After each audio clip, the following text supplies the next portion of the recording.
Experience on the Batrider than the solo offlane phase. yes. That's problematic. Seal Kid trapped out by a great fissure here. This might be enough to get a kill. They try to turn with the chilling touch damage. Who's going to get it first? It will barely be In July who secures that kill.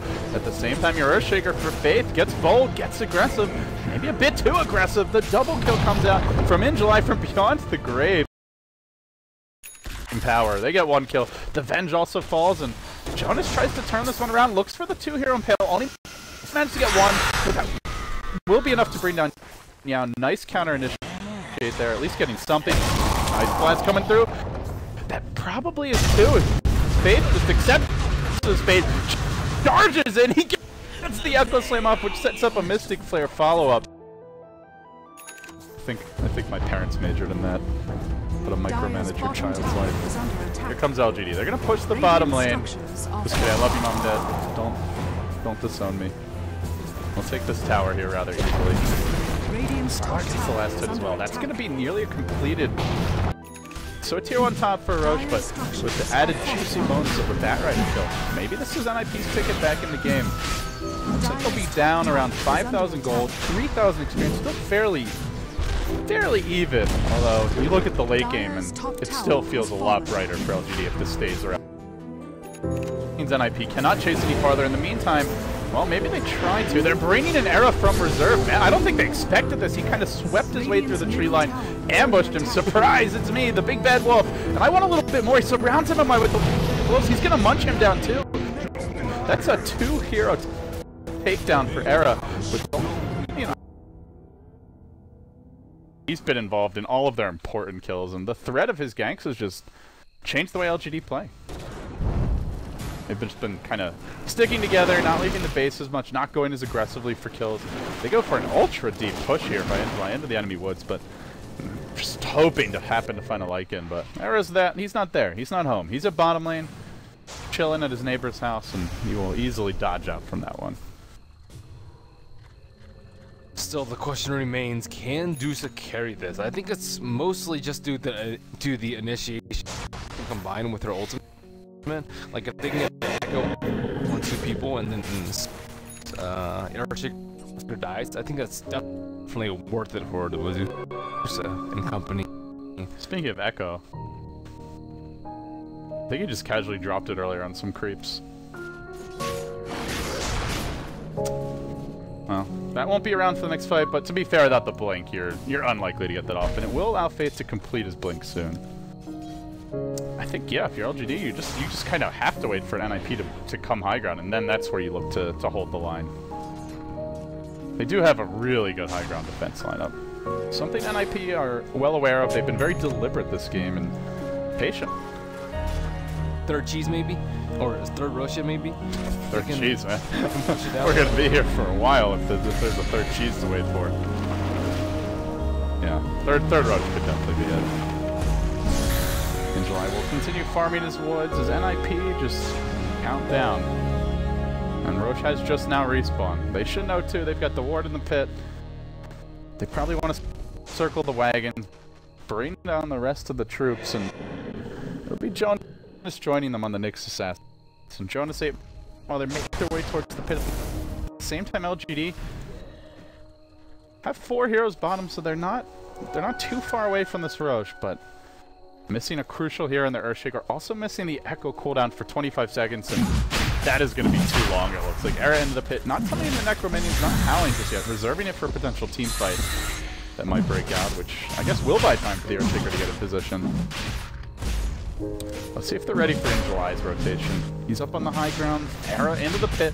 They want to leave him here alone. At the same time, oh, look who it is, it's Mr. Nyx. He's swinging through. LGD smoke, he might be in position to break it. Dire side did not see this one, and they're going to look to jump the other direction. In July, he blinks, but he blinks backwards. Meanwhile, it's up to his team to get in there, and they will. They get the kill on Hanskin. Awkward position for the separation. He falls, but is buying a bit of time. Era hasn't bought enough. He can't blink. In July's going to have to walk in, but he gets Yules. He did not. He can't be inside. Roche low. He can manage to snatch anything. He lasso. Do a thing. They swap up to break the lasso. Well, actually didn't even get the lasso off. He just swapped him out casually, expecting the lasso to come through. And then the Roche still goes the way of Pharah. A slightly awkward situation for both parties, but a happy result for NIP. He was like, alright, I swear he's gonna lasso, man. Wow. Just kidding. Radiant's middle tower is under attack. So much for that fight for NIP. I mean, they've been just performing amazingly well after like the first 5 minutes of the game, and the Ancient Apparition is, yeah, it already has a scepter, so it doesn't really need that much more gold. Venomancer, super stacked too, 5 slotted.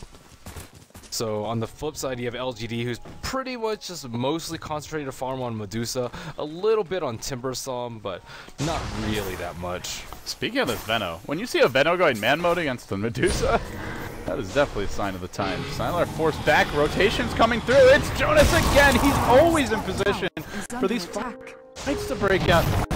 The Lycan joins them. They get a good fissure block, but not sure if it's quite good enough. Sylar on the retreat out. He doesn't have a TP cooldown, and now he's fully out of mana. He continues to be munched on. What a way to die. Death by an angry wolf.